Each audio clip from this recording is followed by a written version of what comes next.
Welcome, family, to Help Stop the Genocide in American Ghettos podcast. I'm your host, Emmanuel Barbee. Please subscribe to our YouTube channel, share this video podcast, and hit the like button. This video podcast is available in three forms: audio, video, and as a written text in order for us to reach our audience. I cite all my sources on my Medium transcript under Show and Prove. I provide my Medium transcript on my Facebook page. I encourage my listeners to click on the link to my current Medium transcript so that you can read my sources in real time and respond when we open up the conversation for Q&A. I use this platform to interact with everyone on my friends list and everyone in my social groups by giving Black business owners free airtime to promote their products and services. I give people in the faith community an opportunity to share the gospel of Jesus Christ, and ordinary law-abiding citizens an opportunity to share their special talents and skills to my listeners from around the globe. After the show, I offer my guest speakers an incentive by teaching them how to create their own podcast and YouTube channel to help them earn extra revenue during COVID-19. I also assist people on my friends list with creating basic websites, finding college scholarships, grants, housing, and legal services, all for free. I created GRCAM, the Grassroots Community Activist Movement, on November 11th of 1991 on a site called Gopher in order to connect with other like-minded Black people, African people, our brothers and sisters from the Caribbean and Brazil who are serious about solving Black issues in America and solving African issues on the continent. I believe this new technology called the internet would help connect us together so that we can do great things on a domestic front and on an international front. After 15 years of being overlooked and rejected by established Black organizations who are funded by the financial elites, I decided to write and publish my story, quote, The Solution for Black America, Claiming, Rebuilding, and Restoring the Urban Ghettos in America. In the book, I explain what I experienced when I did my street ministry. I wrote the vision and made it plain in my revised book, yet my book is still not on the bestsellers list. I decided to take my story to the next level by turning my revised book into a docudrama entitled Hood Liberator Made in Chicago, The War Against Willie Lynch Begins. This film is based on my revised book. We focus on my childhood experience struggling to beat the odds as I navigate my way out of being illegally taken out of my home and tossed into the foster care system and in a children's group home. My experience as a teenager being returned to the inner city of Chicago and developing survival skills in an urban war zone. My experience doing street ministry and later creating a new Black movement in America for young adults and Black youth.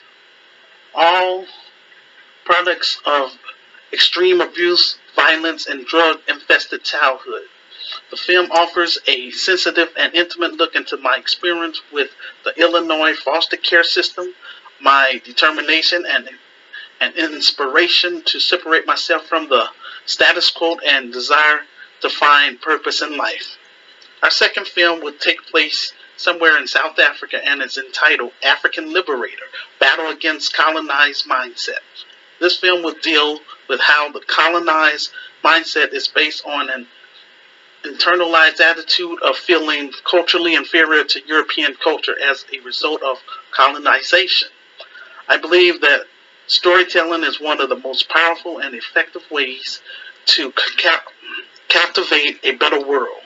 It is my objective to generate content and connect the Black community with the global African family and influence social change at the grassroots level. I don't want to just bring awareness with my films, but create real change at the grassroots level. Our objective is to take the lead in solving Black issues in America, starting in Chicago, by strengthening the Black family that want more out of life and for their children, while improving the Black community to give our Black youth the greatest opportunity to thrive. My film project is my last attempt to try to do something positive for my racial group in America. This is what I want to be remembered for, trying to do something rather than just complaining about the issues. I am here to solve them, if given a chance. People who will join our film project will go down in history with me and Sister Renee. The proceeds from the film will put me in a better position financially to hire qualified black middle class professionals who would make sure our business is effective and successful for years to come. The proceeds from the film would also help me to purchase property in Chicago, Africa, the Caribbean, and Brazil. Everything which I have written in my revised book we will carry it out to the fullest. My revised book is the foundation of my Christian business. So far, we have raised $1,000. Our goal is to raise $500,000 so that I can be in a better position financially to hire a professional black production company and quality black actors. We have applied for grants, but so far we have not received anything. Without support from the black grassroots and the global African family, I am unable to do my job. I will continue to use my show every Sunday to raise funds for our film project until we reach our goal. I'm calling on all of my Christian group members in Light of the World Inspirational Group and Christian Spoken Word Network to pray that God would connect me with people who have the means to support our film project in Jesus, Yahshua's name. Pray that my revised book would get on the bestsellers list in Jesus, Yahshua's name. Pray that the Spirit of God would allow our Christian business to make a real impact and meet the need of our young black youth in Chicago. In Jesus, Yahshua's name. I'm asking all of my Christian friends to step up and work with me in getting our film project fully funded and made this year. In Jesus, Yahshua's name. If it was up to me, this Christian business would have been up and running years ago, but truth be told, many black people do not want a solution. So, if so, then Black America would have embraced my vision and my revised book would be on the bestsellers list by now. If you got any value from our content, then please consider supporting our film project in 3 ways. They are as follows. 1, through our virtual store. We provide merchandise such as COVID masks, coffee mugs, posters, handbags, and t-shirts. All proceeds will go towards our film project. 2, through our PayPal page. Ghettos Chicago, the Grassroots Community Activist Institute of Chicago, is a faith-based community advocacy organization. Our mission is to eradicate urban violence in Chicago through art, culture, commerce, and spiritual development. Donations can be used as a tax write-off for U.S. citizens because this is a legitimate 501c3 nonprofit organization. 3, you can also support our film project by purchasing my revised book, quote, The Solution for Black America, Reclaiming, Rebuilding, and Restoring the Urban Ghettos in America, 2nd edition, which is available on my Amazon author page. I provide each website on my Medium transcript under Show and Prove. You can also find each website on my YouTube channel under About. If you are unable to participate on the show, no worries. When you have a moment, please watch my latest video podcast or listen to our audio podcast and leave a public comment in the comment section on my YouTube page and on my Facebook page about the topic. Please share my information with your friends. This will help get the ball rolling. Instructions on how to participate on the show. First, watch my video podcast. This is called Side A. After I finish my presentation, then I will open up the phone lines through Facebook Messenger. This is called Side B. You can interact with me in real time either by voice call by clicking on the phone icon or by video call by clicking on the camera icon. Our topic for today is as follows. Who's to blame for the Amir Locke incident? Biden using Russia-Ukraine crisis to deflect from black voters. How can we end high unemployment in black America? Before we go into the presentation, I want to recap what happened this past week in Chicago. 2 Chicago public school students were shot and killed by urban terrorists in our community. And I provide that information on my Medium transcript under Show and Prove if you want to know more about the details. One of the students was walking from school when he was gunned down like an animal. The other student was shot in the head twice.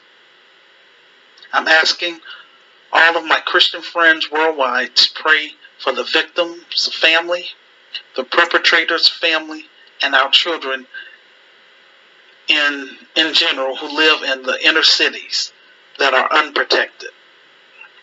This happened on a weekly basis, and this is why I do this show, to bring awareness about what's happening to our youth who are trapped in American ghettos. If we don't work together to solve black issues, then our children and our people who are residents in the inner cities will continue to be unnecessary casualties. Before I cut and run to the motherland, I will do my best to get our Christian business established in Chicago. Although I lack the capital and the support from Black America for various reasons, I don't want to be behind a computer for another 30 years. This is why I'm focusing on doing this film project. We applied for several local organizations in Chicago, but we still have not received any grants. The proceeds from the film will put me in a better position financially so that I can hire qualified black middle-class professionals who would make sure that this organization will be effective and successful for years to come. This is why I am reaching out to the global African family to partner with us, especially my group members from my African group, Rakai of Africa. I am encouraging my group members who reside in Liberia, Ivory Coast, Ghana, Angola, Nigeria, South Africa, Kenya, Ethiopia, Tanzania, and Uganda, who have family members or friends that reside in Canada, Europe, or in the United States, to first encourage them to send me a friend request to my Facebook page along with their email address so that we can begin networking and getting the ball rolling. If the global African family is serious about me bringing the diaspora to Pacific African nations so that we can hold business conferences in person, then they need to work with me and Sister Renee in turning this vision into a reality. We want dual citizenships in exchange for our talents and skills when we come to the continent. Before we come to Africa, we will focus on getting Rakai of Chicago up and running in Chicago first, as mentioned in my revised book. We will only travel to African nations that have African immigrants in America who will work with us in establishing this organization. Our goal is to create international trade among African entrepreneurs and black entrepreneurs with our brothers and sisters on the continent and vice versa. In time, we will also launch Caribbean tours in such places as Barbados, the Bahamas, Haiti, Jamaica, Trinidad, and Brazil. Before I relocate to Africa, I want to make sure that I'm able to sustain myself and offer tangibles and employment to my African group members. Our first topic: who's to blame for the Amir Locke incident? Amir Locke was a 22-year-old black male who was fatally shot on February 2nd, 2022 by a SWAT officer of the Minneapolis Police Department inside of an apartment. Minnesota police were executing a no-knock warrant in a homicide investigation. A video came out, and this caused outrage in the black community. The shooting is under review by the Office of Minnesota Attorney General Keith Ellison and the Minnesota Bureau of Criminal Apprehension. Minneapolis Mayor Jacob Frey imposed a moratorium on most no-knock warrants on February 4th, 2022. I blame the Biden administration and black Democratic voters for this situation. We have another incident with road cops entering into someone's residence and ending up killing them. This took place in the same city and same police department that killed George Floyd. When the video was released to the public, we saw the SWAT team open up a door because they had a no-knock warrant. They entered the apartment with their guns drawn. Amir, Locke, wakes up startled. He had a legal gun permit. He reached for his gun and they killed him. No different than Breonna Taylor. Our home is supposed to be a place where we're safe. If we can't sleep in our own place, or in the case of Bolton John, who was eating ice cream when Amir Geiger entered his apartment and decided to shoot our brother to death. We don't want that to become the norm, that these road cops can come into our place and kill you or your family members with impunity. I don't understand why you all re-elected the same mayor who was mayor during the George Floyd protests. Last week on my podcast, I discussed the names of the Congressional Black Caucus who voted for the Asian hate crime bill. Every Democrat voted for it. However, even after George Floyd protests, we still did not get the George Floyd bill passed. If the Democrats would have passed the George Floyd bill just like they did with the Asian hate crime bill, then these road cops would have been criminally charged because it would have ended qualified immunity. I refuse to vote for a political party that has a track record of disrespecting my people in this manner. These career politicians are giving road cops license to kill with impunity by Democrats and Republicans.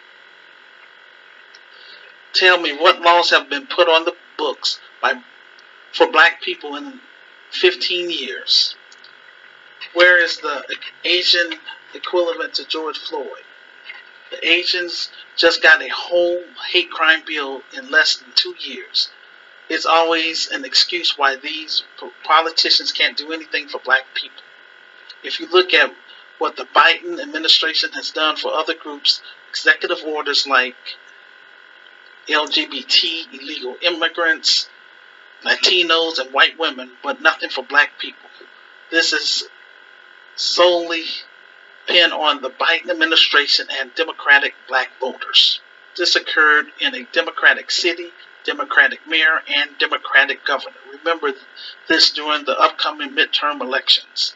Black people need to mass exodus the Democratic Party because they only finance black people. Over here, we want to change the political, social, and economic dialogue in Black America. We are demanding that road cops kill unarmed black people for them to go to prison. Please let us know your thoughts about the topic. Leave a public comment on my Facebook page and on my YouTube channel. Most of all, share this podcast with your friends. This will help get the ball rolling. Thanks. We ask that you do this because we want others to know we're here. We're the counter voice to mainstream media. Power is coming from the ground up. That's us. We are the new black voices of media. Our second topic, Biden using Russian-Ukraine crisis to deflect from black voters. Russia has gathered as many as 130,000 troops along parts of the Ukrainian border, and on Friday, U.S. National Security Advisor Jake Sullivan didn't offer any details to confirm that assessment, and Moscow on Saturday dismissed the U.S. concerns about an incoming invasion as hysteria. But the Kremlin appears to be making all the preparation for war, moving more military equipment, medical units, even blood to the front lines. It's an act of aggression that could spiral into the largest military conflict on European soil in decades. Against this backdrop, diplomats talk between Russia and the United States and its allies, including a direct call Saturday between U.S. President Joe Biden and Russian President Vladimir Putin. The standoff is about the future of Ukraine, but Ukraine is also a larger stage for Russia to try to reassert its influence in Europe and the world, and for Putin to cement his legacy. These are no small things for Putin, and he may decide that the only way to achieve them is to launch another incursion into Ukraine, an act at its most aggressive that could lead to tens of thousands of civilian deaths, a European refugee crisis, and a response from Western allies that include tough sanctions affecting the global economy. The U.S. and Russia have drawn firm red lines that help explain what's at stake. Russia presented the U.S. with a list of demands, some of which were non-starters for the United States and its allies in the North Atlantic Treaty Organization known as NATO. Putin demanded that NATO stop its eastward expansion and deny membership to Ukraine, and that NATO roll back troop deployment in countries that had joined after 1997, which would turn back the clock decades on Europe's security and geopolitical alignment. As expected, the United States and NATO rejected those demands. Both United States and Russia know Ukraine is not going to become a NATO member anytime soon. The reason why I brought this topic to your attention is because if you look at American history, whenever an American president approval rating is falling, then they start talking about going to war with somebody. In America, all of the talk has been around the jab and criminal justice reform. Joe Biden is not only in trouble with black voters, but also white voters. The Democrats can't trust their own to vote for them, but they can count on the black baby boomers to show up for them no matter what. It is my responsibility to share this information with my group members and my listeners from around the globe.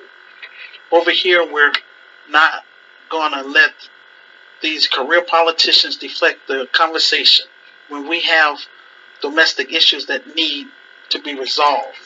Please tell us your thoughts about the topic. Leave a public comment on my Facebook page and on my YouTube channel. Most of all, share this podcast with your friends. This will help get the ball rolling. Thanks. Our third topic, how can we end high unemployment in Black America? I ran across a study by the Center for Economic and Policy Research. They were talking about the U.S.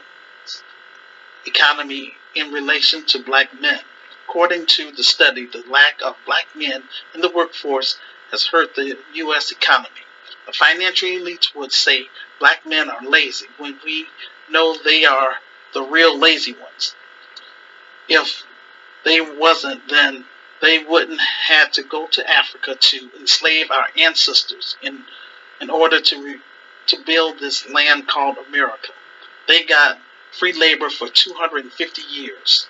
The study goes on to say the unemployment rate for black men was 7.3% in November 2021 compared to 3.4% among white men, according to the Labor Department data. It said 697,000 black men are still looking for work, even as the U.S. recorded 10.6 million vacant jobs in November. The fact is, many companies refuse to hire black men and not hiring them to fill available job positions. This form of job discrimination results in $50 billion being lost in the U.S. economy. Black men in America are excluded from the workforce due to job discrimination. This is done by design. If you do the research, any crime that happens in the inner city is a result of economics. Once you include the middle class and up, street crime is non-existent. As I mentioned in my revised book, black men was targeted for mass incarceration through those crime bills that was promoted by Joe Biden and Bill Clinton. The study suggests that if the government would focus on closing the black and white job gap, then we could add $3 billion annually to the black community and make significant reduction in black poverty. The figure increased from 30 billion to 50 billion in factoring black men of prime working age who died or was incarcerated in 2020. The financial elites want illegal immigrants here as a shadow labor force to replace black workers.